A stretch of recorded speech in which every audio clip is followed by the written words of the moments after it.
In this episode, we're going to take cyber threat intelligence and make it practical, because intelligence only matters if it changes what you detect and how you respond. Beginners often think intelligence is a pile of scary facts about attackers, but the real value is decision support. You want intelligence to help you choose what to watch for, what to treat as urgent, and what to ignore so you do not waste time chasing noise. The challenge is that threat information can feel overwhelming, especially when it includes unfamiliar terms, long reports, and a flood of indicators that seem important. The solution is to learn a translation process that turns raw information into priorities that fit your environment. By the end, you should be able to explain how threat intelligence becomes detection ideas and response decisions in a way that feels structured, defensible, and calm rather than chaotic. Before we continue, a quick note. This audio course is a companion to our course companion books. The first book is about the exam and provides detailed information on how to pass it best. The second book is a Kindle-only ebook that contains 1,000 flashcards that can be used on your mobile device or Kindle. Check them both out at cyber.author.me in the Bare Metal Study Guide series. Start with the basic idea that intelligence is not the same as evidence, and confusing those two causes a lot of mistakes. Intelligence is information that suggests what might be happening or what could happen based on observed patterns.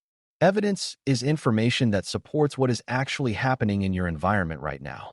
Threat intelligence helps you focus your attention and prepares you to recognize meaningful activity earlier, but it does not automatically prove that your organization is being attacked.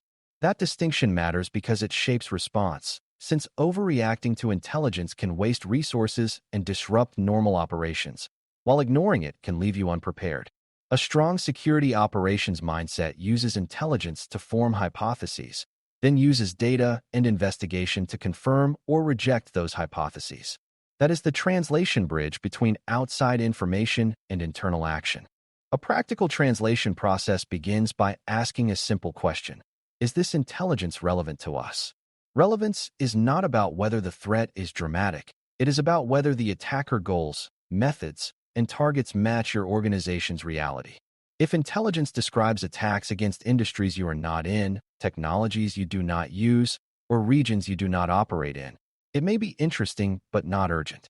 If it describes behaviors that align with your systems, your common user workflows, or your known exposures, it deserves more attention. This is why context is everything, because the same threat can be high risk for one organization and low risk for another. Translating intelligence is basically sorting it through the lens of what you actually run and what you actually care about. When you do that, you reduce noise before it ever reaches detection and response. Once you determine relevance, the next step is to convert intelligence into a list of observable behaviors rather than a list of names or labels. Many intelligence sources include things like attacker group names or malware family names. But those names do not help you detect activity unless they are linked to behaviors you can observe. Behaviors include how an attacker gains access, how they move through systems, what accounts they use, and what kinds of data they touch. A beginner-friendly way to think of this is that you are translating from story language to sensor language. Story language says an attacker targets organizations like yours using a certain approach. Sensor language says what you would see in your logs, alerts, and monitoring if that approach were happening. This behavior focus is critical because tools and names change often, but behaviors tend to repeat. Now you need prioritization because you cannot build detections for everything at once. A useful way to prioritize is to consider likelihood and impact together. Likelihood is how plausible it is that the threat behavior could occur in your environment given your exposures and your typical user activity. Impact is how damaging it would be if the behavior succeeded, such as data loss, operational disruption, or loss of control of critical systems. High likelihood and high impact should rise to the top, because those are the threats where early detection and fast response matter most.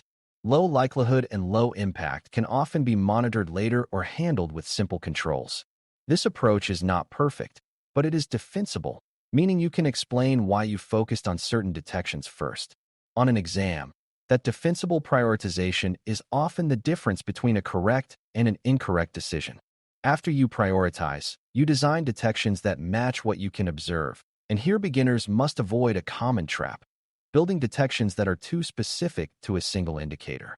Intelligence often includes indicators like known suspicious addresses, file names, or message patterns, but these can change quickly.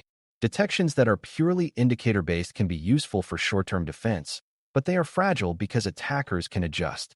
More durable detections focus on behavioral patterns, such as unusual authentication sequences, unexpected account privilege changes, or suspicious access to sensitive data. The best practice mindset is to blend both, using indicator detections for immediate coverage while building behavioral detections for long-term resilience. This is how intelligence becomes a better defense posture rather than a temporary patch. When you learn this balance, you start making choices that remain effective even as the threat landscape shifts. Translating intelligence into response decisions means deciding what you will do if a detection triggers, and that requires thinking about severity and confidence. Severity is how serious the potential harm could be if the alert is true. Confidence is how likely it is that the alert represents real malicious activity rather than a false alarm.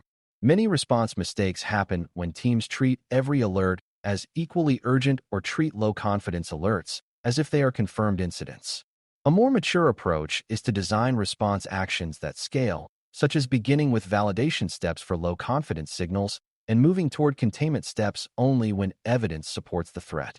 This protects the business from unnecessary disruption while still allowing defenders to act quickly when the risk is real. It also creates consistent behavior, which matters for both operations and exam reasoning, because consistent behavior leads to predictable outcomes. One of the most useful ways to translate intelligence into response is to decide what the first question should be when an alert appears. Instead of asking what tools should we use, a better first question is what would we expect to see next if this is real? That question turns intelligence into an investigation guide. For example, if intelligence suggests attackers use stolen credentials, you might look for unusual logins, access from unusual locations, and follow-on access to sensitive systems. If intelligence suggests an attacker will attempt privilege escalation, you might look for role changes, new administrative accounts, or access to system settings that are rarely touched. This approach uses intelligence to guide evidence gathering rather than to trigger panic. It also helps you avoid tunnel vision because you are looking for a pattern, not a single clue. When you train this habit, you become faster at distinguishing real incidents from benign anomalies. It is also important to connect intelligence to your existing detection coverage so you can identify gaps. Many organizations already have baseline detections for common events, such as repeated login failures or malware alerts, but intelligence may highlight behaviors that are not well covered. A gap might be that you do not log certain events, or you log them but do not alert on them, or you alert but do not have a response process. Translating intelligence includes asking whether you can even observe the behaviors described. If you cannot observe them, the next priority might be improving visibility rather than building an alert you cannot support. This is a management-focused decision because it involves resource allocation and operational planning, not just technical tuning. On an exam, choosing to improve logging or monitoring can be the best answer when the scenario makes it clear that evidence is missing.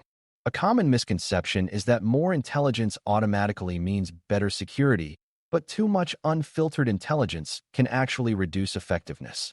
If every new report creates a new detection, and every detection creates frequent alerts, the team becomes overwhelmed and starts ignoring signals. The goal is not maximum alerts. It is meaningful alerts that lead to timely and appropriate action.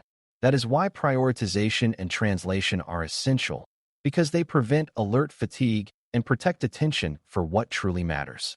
You want a small number of high-quality detections tied to realistic response actions, not a large number of low-quality detections tied to confusion. A good program learns from outcomes, meaning if a detection produces constant false positives, it gets refined or retired, and if an incident is missed, coverage is improved. Intelligence should feed that improvement loop rather than create chaos. Another practical translation step is deciding how long an intelligence-driven detection should remain active at a high priority. Some intelligence is tied to a current surge in activity, and those detections may be most important for a limited window. Other intelligence describes stable attacker behaviors that remain relevant over time, and those detections should become part of the standard baseline. If you treat every intelligence item as permanent, your detection program grows without control and becomes unmanageable. If you treat every intelligence item as temporary, you never build durable coverage. The solution is to label intelligence-driven work as either short-term surge coverage or long-term behavioral coverage, then manage it accordingly. This kind of life cycle thinking is very aligned with security operations management because it is about sustainability. When you translate intelligence into decisions, you also need to consider what is appropriate for your role and your organization's constraints. A manager may not personally tune detections, but they must make sure the team has priorities, clear response thresholds, and the right visibility. They also must ensure the organization can act on the alerts, meaning there is an escalation path and a decision authority for containment choices. Intelligence can recommend aggressive actions, but a defensible response must consider business impact, legal requirements, and the risk of disrupting critical operations. That does not mean being slow. It means being deliberate and evidence-driven. On exam questions, the best answer often reflects that balance. Act quickly to validate and contain when justified, but do not do destructive actions without sufficient confidence and proper authority. By now, you should see that translating threat intelligence is not about memorizing lists. It is about turning information into a repeatable process. You start by judging relevance to your environment, then convert intelligence into observable behaviors, then prioritize based on likelihood and impact, then design detections that are durable and actionable. You pair those detections with response decisions that scale based on severity and confidence, and you continuously adjust based on results. This approach makes intelligence useful because it becomes part of a structured defense program rather than a stream of anxiety. If you can explain and apply this translation process, you will be able to handle exam questions that ask how to use intelligence in a real security operations context. More importantly, you will have a clear mental model for how good security programs convert outside knowledge into effective, prioritized action. Thanks for listening. For more audio courses, daily newsletters, and more, please visit BareMetalCyber.com.